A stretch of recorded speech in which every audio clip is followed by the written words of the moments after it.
ప్రముఖ సినీ నటి శ్రీమతి సంగీత గారి ప్రారంభించారు. ఐవీఎఫ్ చికిత్సలో 25% భారీ discount, free doctor consultation, free ultrasound scan. 49 అంటే సంతానం, 49 అంటే సంతోషం. నమస్తే, వెల్కమ్ టు అవర్ ఛానల్. నేను సిరి. కేంద్ర ఆర్థిక శాఖ మంత్రి నిర్మలా సీతారామన్ గారు అయితే ఏపీ రాజధాని అభివృద్ధి కోసం 15,000 కోట్ల రూపాయలు బడ్జెట్ అయితే ఇవ్వనున్నారని తెలియజేశారు. సో దీనికి సంబంధించి మరిన్ని వివరాలు మనకు అందజేయడానికి మనతో పాటు ఉన్నారు ప్రముఖ సీనియర్ జర్నలిస్ట్ డాక్టర్ దుర్గవడ్లమణి గారు. నమస్కారం. నమస్తే అండి. మనం ఇప్పుడు చూస్తున్నట్టయితే కేంద్ర ఆర్థిక శాఖ మంత్రి నిర్మలా సీతారామన్ గారు అంటే 15,000 కోట్ల రూపాయలు అయితే ఏపీ రాజధాని అభివృద్ధి కోసం కేటాయిస్తున్నట్టు చెప్పడం జరిగింది. మరి అంటే 15,000 కోట్ల రూపాయలు సరిపోతాయా ఏపీకి? మరి అంటే ఇంకా ముందు ముందు కూడా అభివృద్ధికి అంటే మేము సపోర్ట్ చేస్తామని చెప్పేసి తను చెప్పడం జరిగింది. మరి దీన్ని మనం అసలు ఎలా చూడాలంటారు? ముందుగా ఇవాళ మన నిర్మలా సీతారామన్ని అభినందిద్దాం. ఎందుకంటే మొరార్జీ దేశాయ్ గారి తర్వాత మొరార్జీ దేశాయ్ గారు 6 సార్లు బడ్జెట్ ప్రవేశపెడితే ఇవాళ 7వసారి నిర్మలా సీతారామన్ గారు ఒక మహిళగా ఆర్థిక మంత్రిగా వార్షిక బడ్జెట్ని ప్రవేశపెడుతున్నారు. ఇది చాలా సంతోషించాల్సిన విషయం.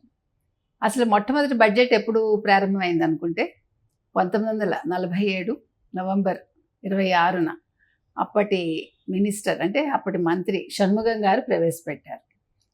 అయితే 2 సార్లు ప్రధానమంత్రి హోదాలో, ఒకసారి జవహర్లాల్ నెహ్రూ గారు ఆయన ఆర్థిక మంత్రిగా కూడా ఉన్నారు, ప్రధానమంత్రి ప్లస్ ఆర్థిక మంత్రిగా ఒకసారి ఆయన కేంద్ర బడ్జెట్ని ప్రవేశపెట్టారు. తర్వాత ఇందిరాగాంధీ గారు కూడా ఒకసారి ప్రవేశపెట్టారు. అయితే 1999లో యశ్వంత్ సిన్హా గారు సాధారణంగా సాయంకాలం 5ంటికి బడ్జెట్ని ప్రవేశపెట్టమని ఒక ఆనవాయితీని కాదని ఈయన ఉదయం 11 గంటలకు ఎంచుకున్నారు. కాబట్టి ఇప్పటికి 99 నుంచి ఇప్పటి వరకు ఆ ఆనవాయితీ కొనసాగుతూ వస్తుంది. ఇలా ఇది చరిత్ర. ఇకపోతే ఇవాళ బడ్జెట్ విషయానికి వస్తే, ఇవాళ బడ్జెట్ ఎందుకు ఇంత ముఖ్యమైంది మనకి? ముఖ్యంగా ఆంధ్రప్రదేశ్ ప్రజలకి. మనం విడిపోయి 10 ఏళ్ళు అయిందండి. 5 ఏళ్ళు చంద్రబాబు నాయుడు గారు పరిపాలించాక మరొక 5 ఏళ్ళు జగన్మోహన్ రెడ్డి గారి హయాంలో రాష్ట్రం ఆర్థికంగా కుదేలైపోయింది. ఎక్కడ చూసినా అప్పులు, అవినీతి, తాకట్టు పెట్టడాలు. ఈరోజు ఆర్థికంగా రాష్ట్రం అంటే ₹1 కూడా లేని స్థితికి చేరింది.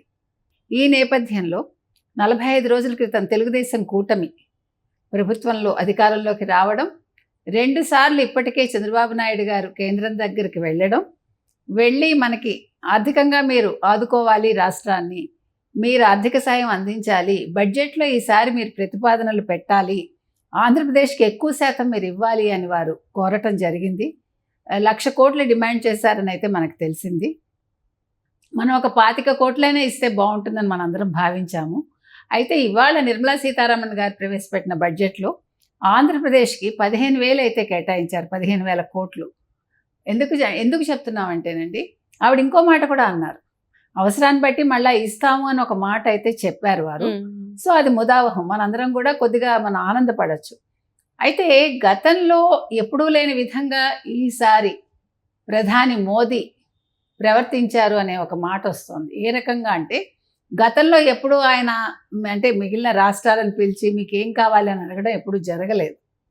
అయితే ఇప్పుడు ఈరోజు కేంద్రంలో ఈ ప్రభుత్వం ఎవరి వల్ల నిలబడింది అంటే వాళ్ళకి వ్యక్తిగతంగా ఎక్కువ సీట్లు అంటే కావాల్సినన్ని సీట్లు రాకపోవడంతో తెలుగుదేశం కూటమి మీద ఆధారపడ్డారు.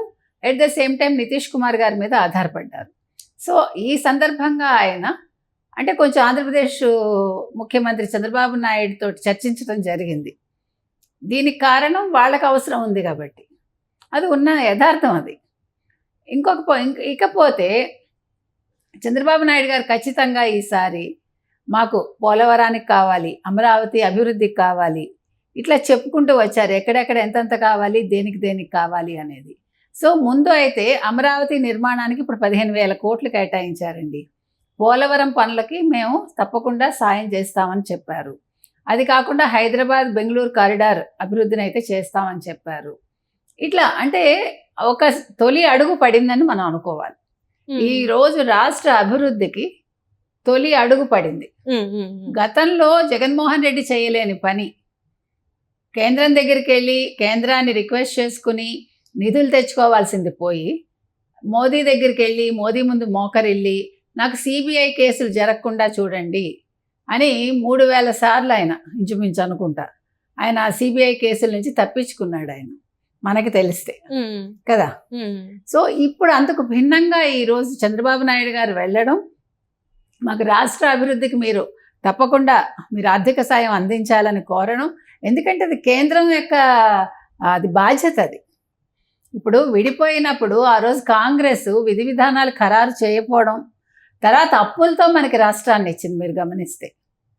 వేరే తెలంగాణకి ఫుల్ వాళ్ళకి డబ్బులు ఉన్నాయి. ఈరోజు తెలంగాణ బతుకుతోందంటే ఒక హైదరాబాద్ మీద ఆధారపడి బతుకుతోంది.